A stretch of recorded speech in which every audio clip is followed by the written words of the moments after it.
I'm going to read Alex's bio right now. Alex is a co-founder and CEO of Fluence Analytics, a technology startup that provides real-time analytic solutions for the optimization of manufacturing and R&D processes.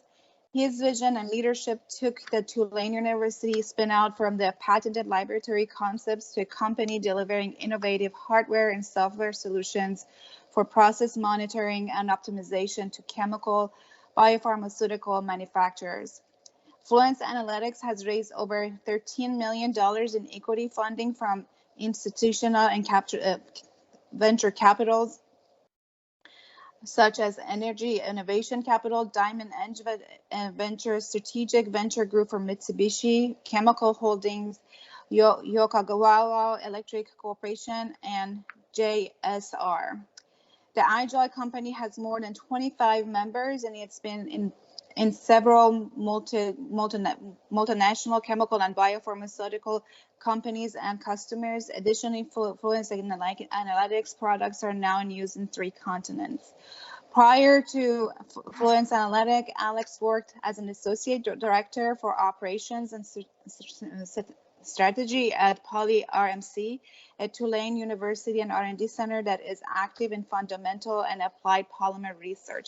Alex is listed as an inventor on several patents and has served on several board and smart manufacturing, leadership, and applied polymer technology extensive consortium. In 2016, Forbes recognized Alex as a 30 under 30 recipient. He also been recognized with several regional awards for entrepreneurship and innovation. Alex has also regularly mentors entrepreneurs, students, and faculties on commercializations of technologies as well as entrepreneurship. With that, I ask you please welcome Alex. And Alex, we're excited to have you. We look forward to your presentation. Great. Thank you, Yasmin. If I knew you were going to read that bio, I would have asked our marketing person to send you a shorter one. But thank you. Appreciate the detailed introduction, and I guess now everyone knows who I am. Well, I'm excited to be here today to speak with you all about digital transformation in the polymer industry, a topic that is near and dear to my heart, and I know my team's heart, because that is what we live and breathe every day. All right, so just a quick agenda. I'll give a very short introduction of who we are, because some of you, or most of you, probably have not heard of us. We just moved to the Houston area. And then go over some of the high level of the polymer industry, some context on autonomous operations, and then our specific technology as one of the enabling technology examples of many. You know, we're not the panacea for this whole thing, but we have a very interesting solution that does solve some critical problems in the space. So a little bit about who we are. We're, as was described in the bio, we're a spinoff from Tulane University, and we've actually maintained some of our R&D operations in New Orleans, but we did move to Stafford, Texas in August of last year. We have a very strong patent portfolio on our technologies. Our team is very heavy on the engineering side, so a lot of chemical, mechanical, electrical, software engineers all working on the solution, some of the screenshots of which you see here. And then was already mentioned on the venture backing and the technology focus of our startup. So a little bit on the industry. This is, I think, fairly common knowledge to this technical group, but not always to everybody, that the backbone of almost everything in our modern lives comes from this polymer industry. Everything from specialties, very, very high value specialty polymers used in electronics and personal care, medicine, all the way to the workhorse commodity products that are found everywhere. And it's, especially in something like a vehicle. So if you look at a car, there's just a ton of different types of polymer materials that go into it. And then if you look at the different applications of some of those commodity ones, in the plastic bottles, food packaging, a critical component to minimize spoilage, and a lot of other items. We do see it is pervasive in our modern life. So obviously a very critical subset of the chemical industry.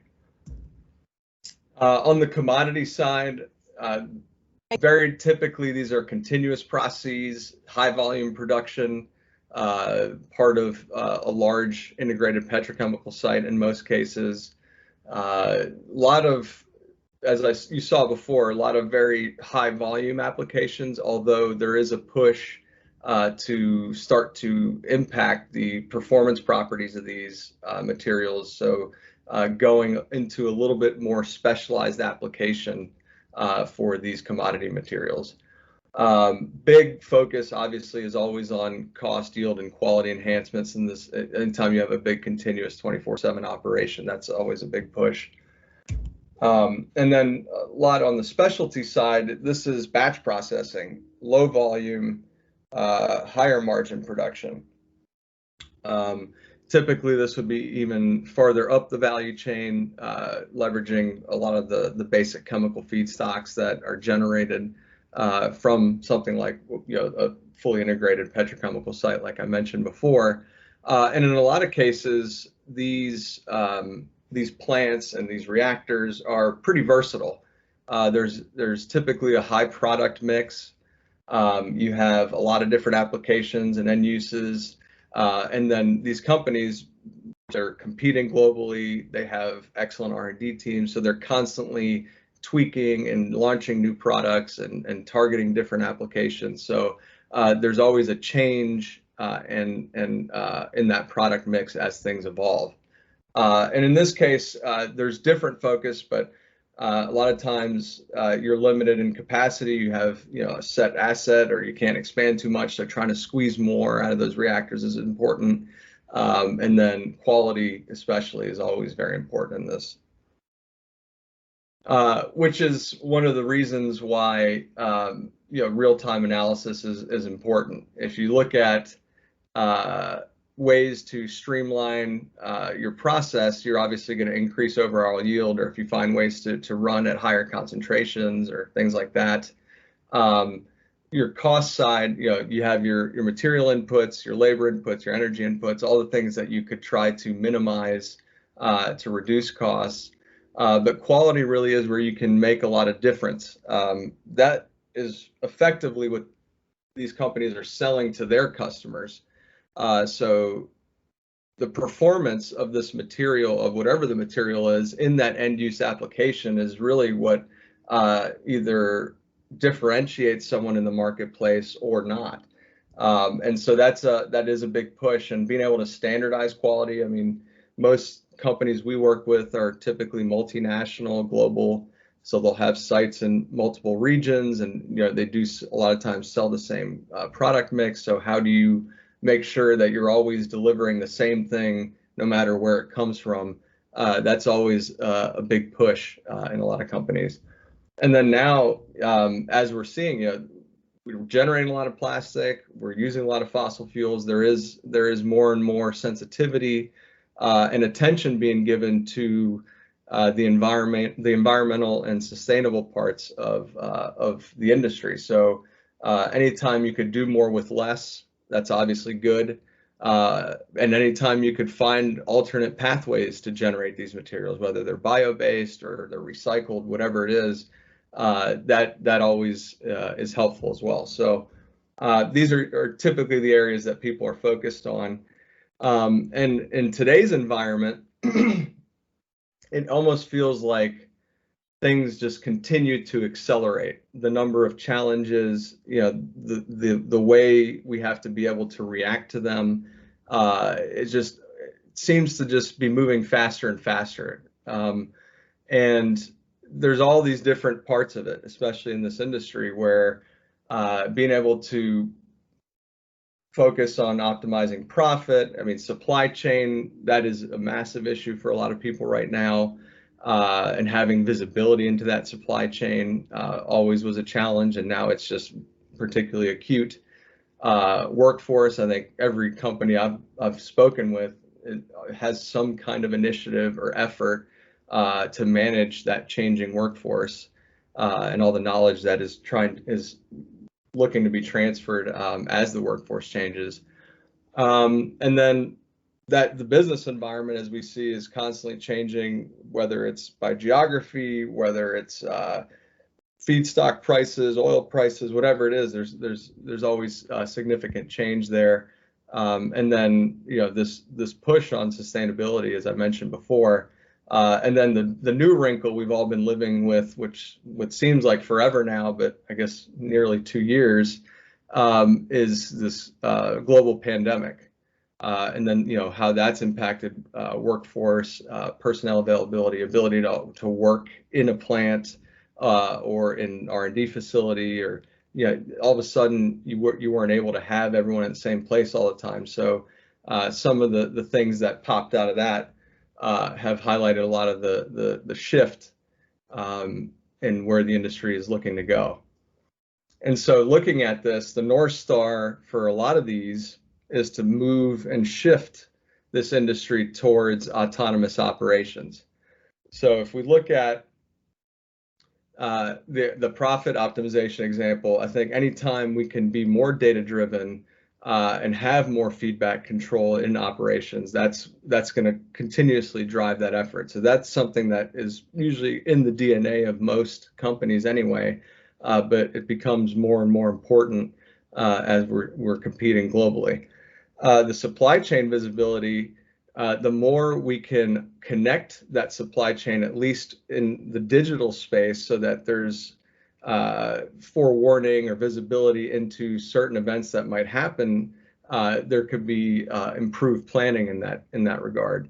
I know a lot of companies were dealing with going all the way to SMEs and trying to integrate SMEs into kind of large supply chain planning systems, and just having some kind of unifying thread that gives you the visibility down to critical parts of that supply chain, which we now know even small parts of it can have large impacts. On the workforce side, this one's particularly interesting, where the shift is from a qualitative approach in a lot of cases, where you have a lot of experience. There's people with a lot of knowledge that just understand intuitively and know what's happening, trying to translate that into a quantitative view of what's happening in some of these production processes. And I think a lot of us, if we've been in facilities or talked to different operators or people in plants, there are those anecdotes of, oh, the operator that's been there 20 years and just can hear how a pump's running and know that something's off. So how do you replicate that human neural net, so to speak, of taking all these different inputs and combining it with the experience and the context to deliver the impact that humans still have day to day in this industry. So that shift from qualitative to quantitative is obviously more and more data, but then how do you parse it? How do you give it the context needed? Those are where the challenges are there. The sustainability piece, maximum efficiency, and then finding other paths to repurpose material, and then just being highly responsive. So as we have things like a pandemic, how are we able to react quickly? Do we have automation? Do we have the digital infrastructure in place to do that type of thing? And same thing on the pandemic side is, are we remote ready to do things without personnel present or lighter workforce present? And so here is an overview from industry sources. One of our partners, Yokogawa, they've basically summarized it as different stages of industrial automation shifting towards industrial autonomy. So at the early stage, it's basically completely manual, and I think a lot of facilities have gotten away from completely manual. I mean, there are at least actuated valves and flows and things like that. So a lot of them, especially in this space, we've seen are in this 1 and 2, in the specialty side, maybe even more 1, where there's still a lot of manual intervention, but you have a control system and you have ways to do things, but the humans are definitely in control of most of the process. And then there are some where there's a heavy amount of automation. The humans are more in a supervisory or triggering certain key events to have pre-programmed sequences in the process, for example. So, it's still most of the industry in this stage. So how do we get all the way to a facility that's completely autonomous, that's linked everything from the operation all the way to the supply chain, all the way to the boardroom? So that's the end goal, and I think the path that a lot of companies are working towards, but there's a long way to go to get there. And so to get there, there was a few areas that I was looking at, what are some of the enabling routes? Obviously, at the base, the more real-time measurement and data you have, the more potential you'll have to understand what's happening in the process. Then comes the question is, are we recording all the parameters that we need for data-driven control? Do we know exactly what, sometimes you don't even know what you need to measure. So that's what the first question. If you look at, are your assets ready to be fully autonomous? So do you have modern enough infrastructure, if you had the data in the first place, to then action it? Can you close a loop, or can you close more loops? Can you actually go from data to control more easily? That's always an important question. And when you're dealing with an industry that has made a lot of investments over long periods of time, and you have older assets combined with newer assets, and where the investments are flowing, and some of that's based on capital allocation and regional allocation, that can have its own challenges. And then if you look at this, we're taking this data where we can add the context and develop the knowledge to even close the loop to do the control. So do we even know what to do with the data to optimize production?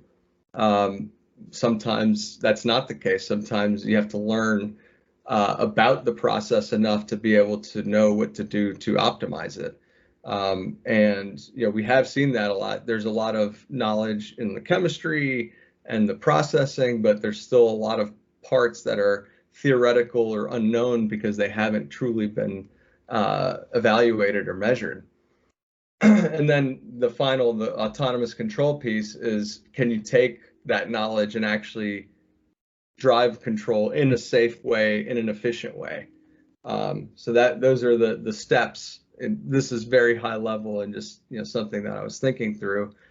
So first, I wanted to start with the measurement piece of it. In this industry, the polymer industry that I'm talking about here, key portion of it is the polymer properties themselves. So as I mentioned before, these would typically dictate the performance in an end-use application. So on one side here, we have the molecular properties.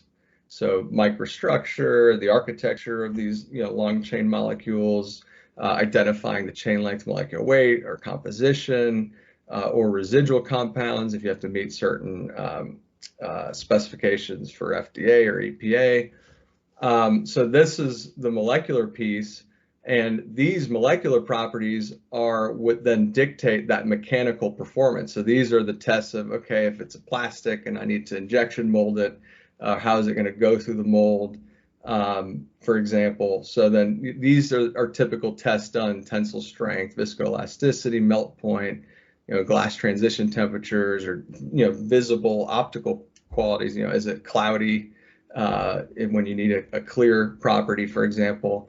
So they're all governed fundamentally by the molecular level, and that's what's going to dictate this end performance. And so in our space, we see a lot of different lab-based measurements that are used to make those determinations on the molecular level and the mechanical properties. So things like gas chromatographs, or HPLC, or GPC, FTIR, melt flow. So a lot of different types of instruments, and a lot of them listed here or shown here, as you can see. And so what that means is, in most of these facilities, the process looks like this, whether it's batch, semi-batch, or continuous operation. There is a lot of physical manual sampling taking place and a lot of testing in QC labs 24/7. So you have a full staff in the QC lab, your operators are running samples periodically, and to make whatever the critical measurements are for that chemistry.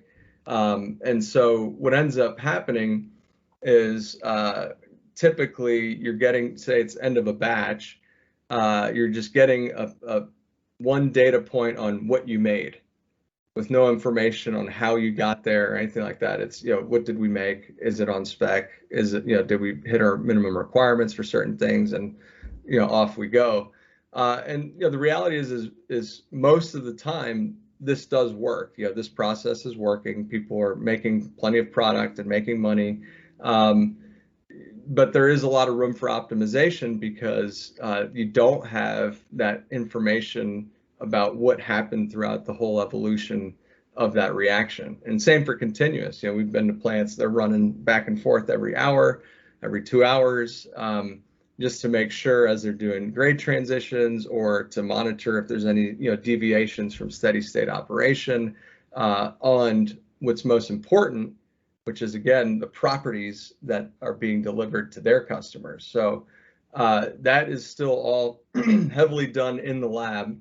And then, the operators in the control room typically take that data and try to implement some kind of process control action based on it. If they even can intervene, or by then typically it's too late, or they run intentionally conservative in some approaches just to make sure they have the ability to maneuver. Some of the issues that we see are off-spec production. So when you do have one of those batches that is out of spec, then eventually you'll have to either rework it or scrap it. So then you blend it out with other materials, or there's a lot of different ways to do it. So then you have higher inventory, and a lot of times this higher inventory is also dictated by the lack of data and control, making the strategy for production focused around minimizing downtime and disruption. So what I mean by that is companies will focus on campaign certain products, or intentionally not switch because of the switching costs, because of the lack of data and control. So that what ends up happening is they'll overproduce certain types of grades or runs just to have that, just to avoid the penalty that they would incur if they just switched more dynamically grade to grade or product to product. So then, that's a big inventory cost. We've seen that people with large blend tanks or things like that they have to store material. Quality deviations, I alluded to that earlier, but inconsistency in batches, we've seen it in plants where the biggest issue there is feedstock variability. You have different equipment in all these facilities. Sometimes in the same facility, you might have a run of newer reactors and equipment and older reactors, and different personnel have different performance when they operate the process. So we've been in a facility where everything was the same, and you had two very, very different reaction profiles of the same product, same feedstock, same operator, and no one had an explanation for it other than that's what happened. So very, very interesting how much does deviate from facility to facility. And then efficiency, I think that's obvious. A lot of extra lab work, or breaking in a new product. So as I mentioned before, a lot of these specialty chemical companies are constantly doing R&D, developing new materials, and then they got to launch it into the plant. And you don't have always a clear pathway to get to scale, and so there's always a lot of troubleshooting and stuff in the first runs. And then control. So if you don't know what you're doing, if you don't know what's happening in the process, I mean, that's not to say there aren't safety, you have temperature profiles, pressure profiles, so you always have some kind of visibility, but that doesn't always translate to what's happening at the molecular level, which we already saw was very important. Then you are flying blind, and you can't intervene on these process upsets.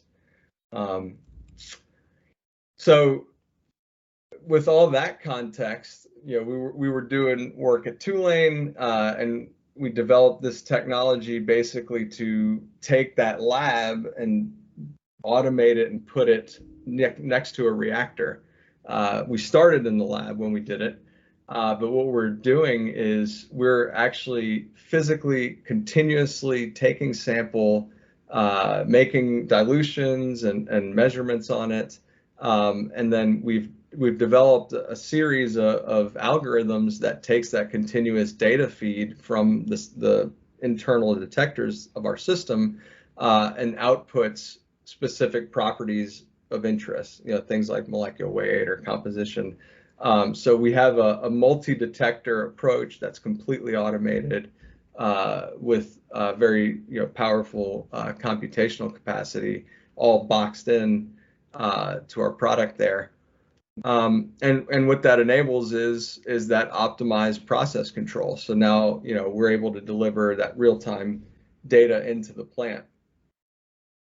And this is what it would look like. So basically, we would have, the system tied into the reactor, direct feed into the control room, and actually, what we're looking here is to get that measured deviation detection. So, if you're running a process, there's always some initial event or thing that's happening that's going to start to degrade or make it more inefficient, either the quality or your production cycle time, whatever it is. And so with that continuous measurement, we're getting a more proactive assessment of that issue well before you would get something like a lab result, for example. I thought, this fairly technical audience, so I thought I would give a couple example, or at least one data example. So here we were doing a reaction. It was an elastomer, and we were actually looking at conversion, molecular weights, and viscosity, and then a sheared viscosity to see how this reaction progresses over time. So basically, as you can see, we're able to track very well with one of our detectors how the reaction progresses from monomer as it builds up chains to polymer. And so this is your direct insight into that cycle time or that reaction completion, which is very important in some of these batch or semi-batch processes. In continuous, you might want to know, your variations in free monomer, for example. So it's a little bit different, but you could still make that measurement. The other thing of interest here is that we're tracking those critical properties like molecular weight, that architecture or whatever of the molecule over time. So we're seeing that buildup as those chains are being pulled together of the molecular weight. And then what's interesting, and a lot of these processes have multiple steps, or you have to, at a certain point in time, add a chemical once you've reached a certain point to get to that next stage. So in here they have something called a coupling agent that basically takes chains and clips them together. And you go from your first molecular weight, and you basically, in this case, almost double it. And so this coupling efficiency is a critical parameter for control. Knowing when to trigger the coupling is a critical parameter, and then knowing when you're done at each point is critical, because this is a quality impact and this whole thing is cycle time impact. So very, very cool data set and a great example in the elastomer space of how real-time information can add value. On the batch side, this is a very simplified view, but basically what we were seeing was, say that this is a quality parameter and that this is total runtime. a lot of times, in order to deal with the variability and some of the issues I described before, the companies would make a very kind of one size fits all. Here's our typical run, batch sheet for all these different grades. So for this grade, we run for X number of hours, we add, chemical at these points in time, and then we let it sit for X number of hours until it's done. And so what that is you've optimized almost to the least common denominator rather than having any kind of dynamic view of what's happening in that specific reactor, which, as we said before, does vary based on a number of things.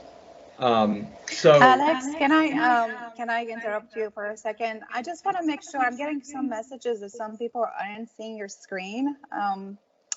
Just want to check in with our audience that they are seeing your screen. Can somebody confirm that with me? Okay. Yeah, I definitely see the screen. I see the screen. I can see the screen, and there is no problem. Most likely it's his web browser. You have to select the screen, lower right-hand side. Sometimes you actually have to select the screen other than the person speaking. You have to pin the screen. Yeah, it's showing that it's shared. It's got the red box around it on my end. Yeah, I can see it fine on my end too, but I just wanted to make sure. Okay, so maybe, David, you have to troubleshoot on your end. I'm sorry, but it seems to be fine on our end. Okay, sorry about that. Go ahead. And I guess it is recorded, so yes, it is recorded. Sent out as well. Okay, let's see. Where was I? All right, so basically what we were saying was if there's a quality parameter here, the cycle time here, we saw all the differences. So dynamic endpoint analysis was particularly important in a lot of these cases. And what we saw was that we actually, taking that kind of least common denominator optimize, I'll quote that, recipe, and then being able to provide that real-time endpoint analysis on average was a significant savings in that batch process, because sometimes they were exactly at that point, but a lot of times there was a lot of over-processing time, hour and a half, 2 hours even in a lot of cases, some even longer. And then the other thing that we saw with the data, and we weren't expecting this, and this is the type of thing where when you have new information, all of a sudden there are other insights that are gleaned, is that in the cases where the reaction went very quickly and it was done early, that there was actually some quality degradation seen over time because, you have impellers, it's usually at temperature, and these are long chain molecules. So there was actually a degradation of leaving it in that state too long for processing. So that's the case there for the dynamic approach on each batch. And then here is on the continuous. So in this case, really what the target is, as I mentioned before, you have transition materials, so going from one grade to another, or starting from nothing to your grade and then going back to nothing, back to another grade, and then deviations out of your target windows for your property of interest. So in this case, we another elastomer on a continuous process that we're looking at.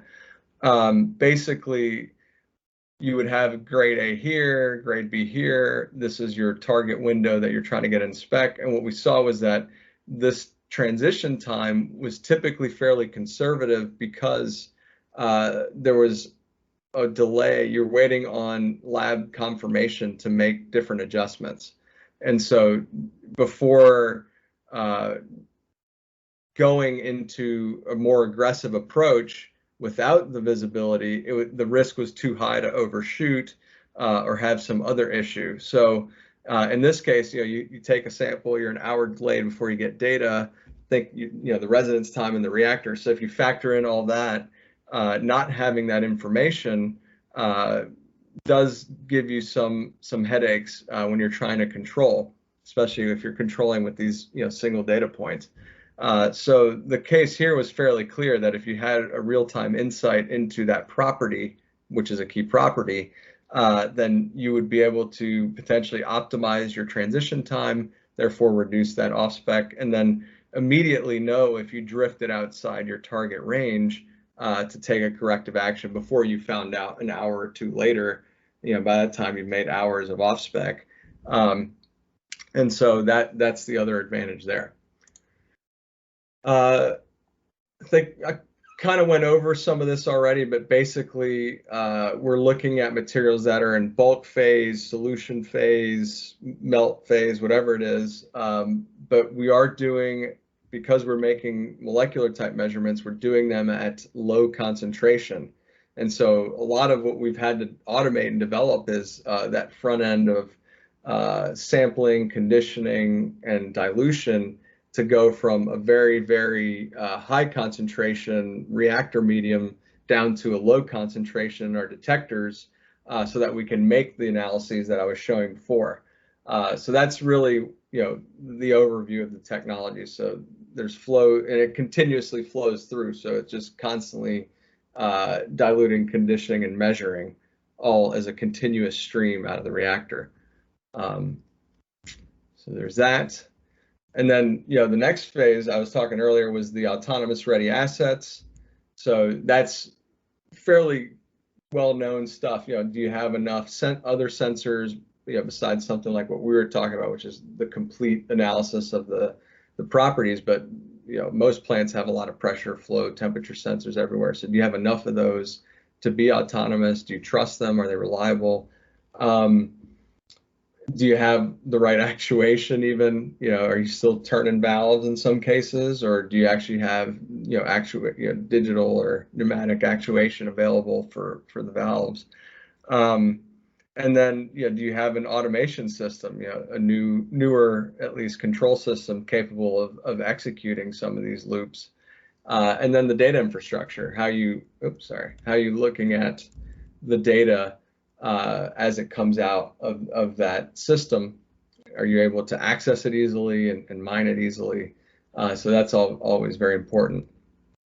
Then, how do you actually know what to do with it? That was the other question. And so that's where I think that one is just going to take time. You need large data sets and you need the right data sets. And I think that's where something like what we had as an example earlier of real-time information on properties, that's not going to solve all the problems. So you also need to overlay that with your other process data, which a lot of companies are already gathering into a large historian anyway. And then you have, whether it's a LIMS system or other system for your lab data, and then even your ERP, so you're tracking your feedstocks and tagging things. Because then that's how you can quickly troubleshoot. You have your context on properties, your process, everything that's, you're cross-correlating with the lab. You're able to start to paint a good picture of the entire production and then improve decision-making, develop some of those control strategies, and do the modeling required to make that happen. And then, can we convert those insights into autonomous control? So again, how do you close that loop finally? So that's what, we've actually started some work in this area on actually doing automated control at pilot scale for a specific property and composition. We've done both. So basically, rather than have like a target temperature or time-based set point, we actually say, here's our target quality. We target product quality or product or molecular property we want, and we drive the process to achieve the property. And so that's the next phase that we see is going to that full feedback control. And so that would be your first. Before you saw was just initially it's measured deviation detection. So here it's, as you're starting to build that, you can start to even feed forward and predict. So you can have predictive detection and then immediate corrective action, all automated, so you don't have to have interpretation and some kind of approach from an operator to make that.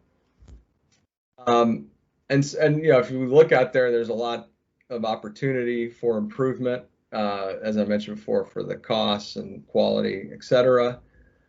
But one of the things that I always wanted to highlight, or that I always highlight, is that this is a long road, and it's going to take a lot of effort, capital for people to get to the point where we can go fully autonomous. So there's high ROI in some of these initial projects. I think, as we saw before, maybe adding certain sensors or upgrading automation systems, whatever it is, you're going to get ROI in this initial phase, but that's really only where a portion of our value is going to be captured.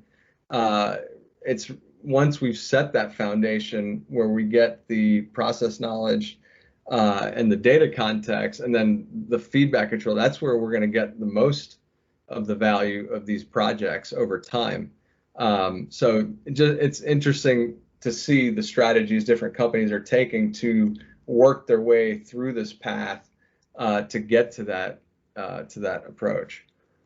And one of the things that we think is particularly exciting about it is if you link all these things together in the supply chain, eventually perhaps having mass customization for even like very specific end users and customers that could dial things into a plant, specific properties of a material for their unique application, and then that could automatically be linked to a fully automated system to generate it and get it to them, and even be tied back to the inputs needed to produce that material. So like almost like just in time, but a lot of switching that you could do if you had the right infrastructure for it. I think obviously on the specialty side, it makes the most sense.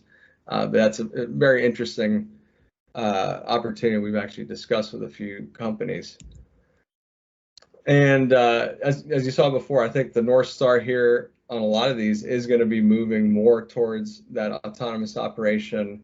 And we've actually, on the sustainable side, started to look at, I mean, we already covered a number of these, with the exposures and the waste, but looking at those bio-based or biodegradable materials. So what type of enabling technologies you need to make the economics viable for some of those systems. So we've started to look into that. And another interesting one is this big push in the industry to go from, say, end plastic back into a monomer type feedstock to run that right back through the same plant that made the plastic in the first place. So there's a lot of interesting push in that space. And so that's another area of particular interest. And finally, I think, in the next decade, that there's going to be a lot, as I said before, things seem to be accelerating, the changes, the investments, the way business models are shifting. So we are seeing a lot of change very rapidly. And I think a lot of companies are getting that and making that push so that they can compete effectively in this new paradigm that we're entering. And so, this is just our very small piece of this very large problem and opportunity. And so I want to thank you all for your time and attention, and do look forward to some questions. Thank you, Alex. That was great. So we can open up for questions. If you like, you can raise your hand on Teams or type in a question in the chat box, and we'll be sure to address it. In the meantime, I would like to remind you, if you'd like to get a PDH certificate, and you should have probably, or you already probably saw that there is a box that you got to check when you're registering. So if you have checked that box, I will automatically know who to send the PDH certificate to.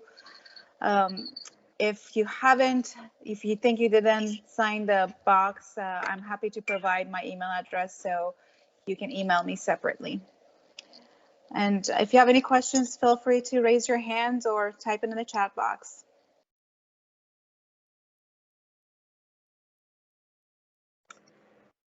Yeah, I have a quick question. When you were doing the modeling, have you looked at your pilot plant data? Did you incorporate that into your model? For the, I'm sorry, just so I'm making sure I'm clear. You're talking about for this closed loop example? Yeah, closed loop example, yes, yeah. Yeah, so we did. We actually we did it in our pilot application. What we did was we were controlling. I mean, you could control a number of things. You know, temperature, impeller speed, things like that, feed rates. So what we controlled was monomer and catalyst or reagent feeds, and we actually were using both of them in tandem to drive the property. So we did build the model. And then based on the actual real-time data, we adjusted it to achieve the property by altering the feed rates dynamically. And so have you seen any differences in polymer performance with when you truncated the cycle time in your process? Because when you were able to reduce the cycle time, were you able to see any differences in your performance, whether it's tensile strength or flex modulus or anything like that in the properties? Well, so the objective is to control for all parameters, right? So if we're measuring the molecular parameters, you would know if you're out of specification for something like that if you were doing a cycle time reduction. So we hadn't come across that issue, but in some cases it could happen. So then you would want to be paying attention to the quality parameter or the property parameter in addition to your time or end reaction parameter. Absolutely. Thank you. Thank you. I have a question with respect to safety, process safety of the process. Typically, polymerization reactions are exothermic, and you can go into runaways very easily. So if you're monitoring quality, you're kind of getting to an optimum in terms of quality. But safety can, bite you because a exothermic reaction is going to be extremely fast, and so feedback on quality is not enough. You need to predict where are you going. So how do you handle that?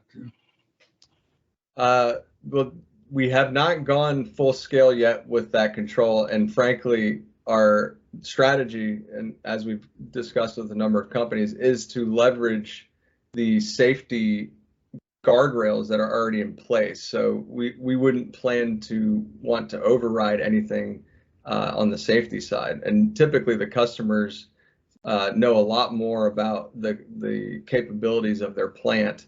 And so, yeah, I agree. If you flood a reactor with catalyst or monomer, and because you're controlling to a property, yes, you could blow the thing up. So we wouldn't want to do that, and that's not the world we would play in. So we're purely focused on decision support for optimized quality, combined with all the great modeling work that a lot of the customers are doing on the safety side. So we would need to partner for that to make sure.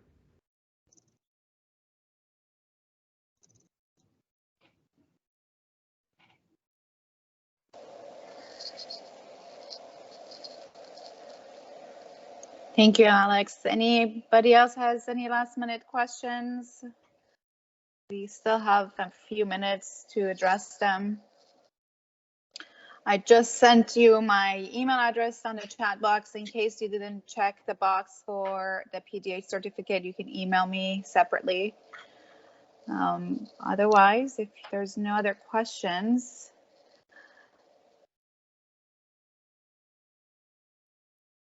okay, it looks like 2 people have raised their hands. Let's see.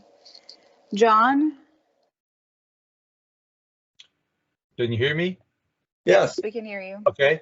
I was wondering about the difference between a continuous process where you're just running through many steps of additions and of the process versus your what appear to be batch reactors. Have you worked on both types of processes? Yes, yeah. So I think that was this example was for continuous. So what we would be looking at is probably the part of the continuous reactor right as it's the product is coming out complete, Okay. so to speak. Before you go down to like the finishing steps or whatever, so there's usually quite a bit more that takes place after that. So we would be looking continuously at that point in time, looking at those changes in real time. So again, a lot of times there's a manual sampling point there where you're evaluating, how far along you are in the process with in-process, tests, or what changes you've made, a few hours ago, factoring the residence time, and you're finally seeing them at that part of the process. So, yeah, we have worked with both, and each has its own unique challenges and opportunities. It really just depends on the application and what the use cases are.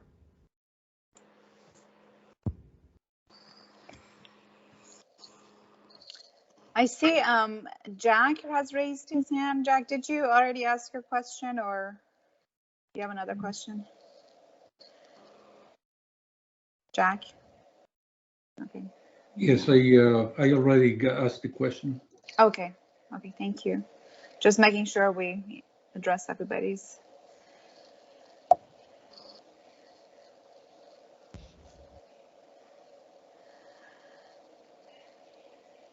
Okay. Looks like there's another one. Yes. Yes. And Venkat? So, yeah, the question I have is, what kind of a reliability do you see with your inline instruments when you're trying to measure molecular weight and maybe percent conversion or something? Are you seeing the same kind of reliability as you would see on a bench scale machines, GC or whatever in the lab? Can you address that issue? Yes. So definitely comparable to the lab unit performance. Sorry, there's some feedback. Yeah, so that was our original objective, was to go from the lab and use a lot of that technology and harden it and put it into the plant with all the automation and stuff. So we were always benchmarking against typical lab measurements, and we have seen good reliability and repeatability on our system. Okay, good. Thank you. Thanks.